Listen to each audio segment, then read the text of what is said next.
Baik, terima kasih atas kesempatan yang diberikan. Eh, Pada kesempatan kali ini, saya akan menjelaskan terkait jurnal yang sudah saya buat dengan judul Analisis Materi dan Penyajian Buku Teks Matematika sebagai Sumber Belajar Matematika dengan item-item yang diberikan. Sebelum saya menjelaskannya, saya sedikit memperkenalkan diri. Nama saya Marcelina Kahauking, semester 7, Program Studi Pendidikan Matematika, Fakultas Keguruan dan Ilmu Pendidikan, Institut Keguruan dan Teknologi Larantuka. Oke, kita masuk item yang pertama, yaitu mengapa saya memilih judul ini. Sebelum saya menjelaskan mengapa saya memilih judul ini, saya sedikit membahas tentang apa itu analisis buku. Analisis itu bisa disebut juga dengan analisa. Itu adalah studi tentang bahasa untuk memeriksa secara mendalam terkait suatu proses kerja yang memeriksa isi buku dengan bukti-bukti yang dilaporkan. Nah, tujuan saya menganalisis buku ini untuk mengetahui lebih mendalam mengenai kekurang tepatan atau kesalahan yang terdapat dalam buku matematika siswa atau buku guru pada kurikulum. Contohnya seperti begini. Di pertemuan pertama, KD dan indikatornya harus ini, tetapi yang ini. Nah, ini berbeda. Harusnya A tetapi B. Yang menjadi bahan permasalahannya itu adalah di sini.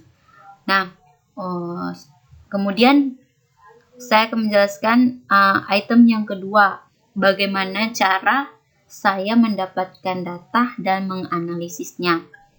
Yang pertama, metode penelitian di sini saya menggunakan 3 metode penelitian. Yang pertama yaitu wawancara, yang kedua angket, dan yang ketiga observasi. Pada metode wawancara ini digunakan untuk mengetahui buku yang digunakan sebagai sumber belajar siswa. Terus pada metode angket ini digunakan untuk mendapatkan daftar buku teks yang banyak digunakan di SMP Negeri 1 Larantuka. Yang ketiga yaitu metode observasi. Metode observasi ini digunakan untuk memperoleh data persentase skor tiap-tiap subaspek yang diteliti. Yang berikutnya,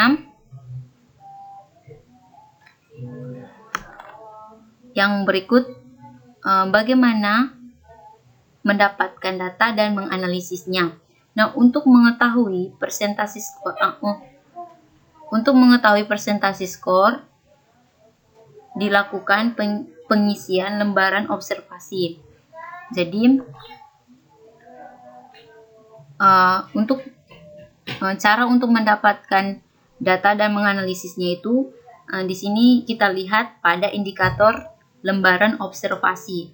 Nah, di sini saya menggunakan 4 indikator untuk mengetahui skor yang diberikan, yaitu metode observasi, yaitu memperoleh data presentasi skor tiap-tiap subaspek yang diteliti.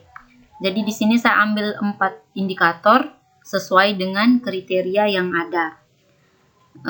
Yang pertama, skor 7.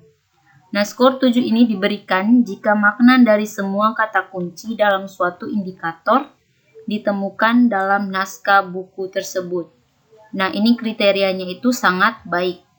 Yang kedua, skor 5 diberikan jika lebih dari 50% makna kata-kata kunci dalam suatu indikator yang ditemukan dalam naskah buku. Nah, ini kriterianya baik. Yang ketiga, skor 3 ini diberikan jika kurang dari 50% makna kata-kata kunci dalam suatu indikator yang ditemukan dalam naskah buku atau kualitas yang diperlihatkan kata-kata kunci kurang tepat. Nah, ini kriterianya cukup baik. Dan yang terakhir, yang keempat, yaitu skor 1. Skor 1 ini diberikan jika tidak terdapat kata-kata kunci yang terkait dengan indikator itu. Maka kriterianya itu tidak baik. Yang berikut, kesimpulan. Nah, pada kesimpulan ini, saya menyimpulkan bahwa penarikan kesimpulan didasarkan pada hasil dan pembahasan, yaitu buku teks yang digunakan siswa dan guru SMP Negeri 1 Larantuka itu merupakan buku dari Kemendikbud atau buku guru matematika. Oke, yang berikut item yang keempat, yaitu apa kontribusi jurnal yang kamu angkat terhadap dunia pendidikan. Nah, di sini kontribusi jurnal dalam dunia pendidikan itu kontribusi jurnal ini sebagai acuan bagi pendidik atau bagi guru untuk lebih banyak menyiapkan buku Kemendikbud, yaitu buku guru matematika, karena di dalam buku guru matematika ini terlihat bahwa bukunya sangat lengkap. Jadi lebih banyak pengguna buku tersebut dibandingkan daripada buku solatif atau solusi siswa aktif.